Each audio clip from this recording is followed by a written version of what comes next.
Dito naman po tayo sa impeachment court.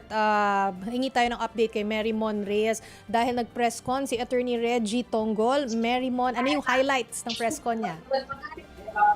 Jovi Chiki Mase ang nasabi ni Attorney Reggie Tonggol, impeachment court spokesperson, while matutuloy pa o may extend bukas itong recross, redirect examination, pati yung cross-examination pa mismo ng defense kay NBI Director Melvin Matibag, nakita naman nila sa time and motion na hindi pa naman daw sobrang nagugugol yung 11 trial days para dito sa unang article of impeachment na isinalang. So kahit ma-extend bukas, plus winidraw muna yung pagpapasabina doon sa ilang bank branch managers, nakikita nila tuloy-tuloy pa naman daw, pasok pa naman daw ito sa schedule. Even yung changes sa schedule na gagawing umaga hanggang alas 3 lang ng hapon, nasa 5 oras, 6 na oras lang din naman daw talaga yung nakikita nilang nagugugol pagdating sa impeachment trial proceeding. Kailangan lang din daw na napag-usapan ng senator judges sa kanilang focus na mabalanse yung oras sa trabaho daw nila bilang senator judges. At ngayon, lalo na pag nagsimula na ulit yung regular session ng Kongreso, yung trabaho daw nila bilang lehislatura. Ang sinasabi rin kanina ni Attorney Tonggol, sina Senator Alan Peter Cayetano, Pia Cayetano, Amy Marcos, Camille Villar at Lauren Legarda ang nagsumite na ng kanilang manifestation o yung letter, yung objection nila tungkol doon sa ruling ng presiding officer na si Senator Chis sa nais ipasabina na bank at tax records ni VP Sara maging ni Attorney Mans Carpio.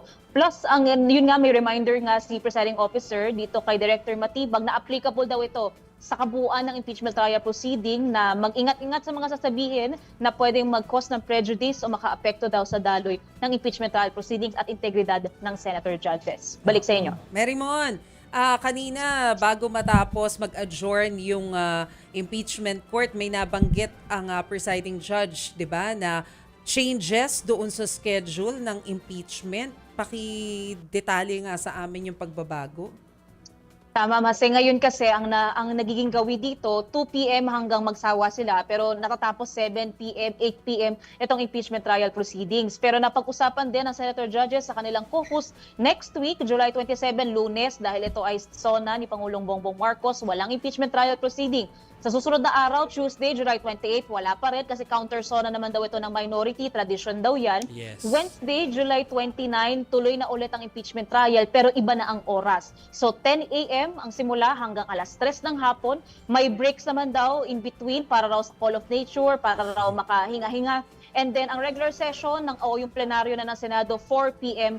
onwards. Ito na yung applicable na oras at schedule ng impeachment trial, August hanggang sa matapos na itong proceedings. Mase. Okay.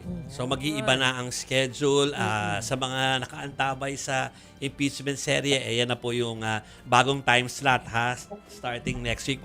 Siyempre, ang STL ganun pa rin yung oras. So dapat pag gusto niyo ng recap, yun yung STL oras pa rin.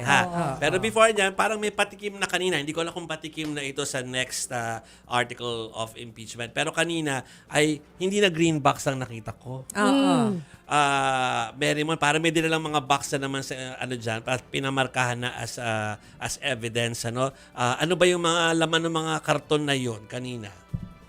Jovi, ang nasabi ni Attorney Tonggol, natanggap na ng impeachment court yung ibang pinapasapina na bank records. So yung ilan sa mga dyan, yan ay minarkahan at pinrocess. Pero yung nais daw ipamarkahan ng defense na sinabi kagabi ni Attorney Sheila Sison, sa isang araw para mangyayari yung marking down nitong additional na mga dokumento. So yan, plus ang inaabangan na lang natin yung mula sa BIR, pati sa AMLAC din na tax records. At ito yung sinasabi, natanong natin to kanina kay Attorney Tonggol, kung ano ibig sabihin nung kailangan itong ipakita in camera. Ibig sabihin daw, ipapakita in private yung mga dokumento at tatanungin daw ng hukuman o ng presiding officer or doon sa representative ng Anti-Money Laundering Council kung may nakalagay daw ba doon sa reports na may lalabagin sila sa batas o may kailangan daw i-disclose na methodologies. So kapag sinabing wala namang daw lalabagin and then ibibigay na raw yung papayagan na yung access dito sa records. Pero kapag may nakita, i-assess pa raw kung ano ang pwedeng ilabas lang nang hindi madi-disclose ang methodologies ng AMLAC. So yan, plus yung sa BIR, may hanggang July 30 daw sila para makapag-comply dito.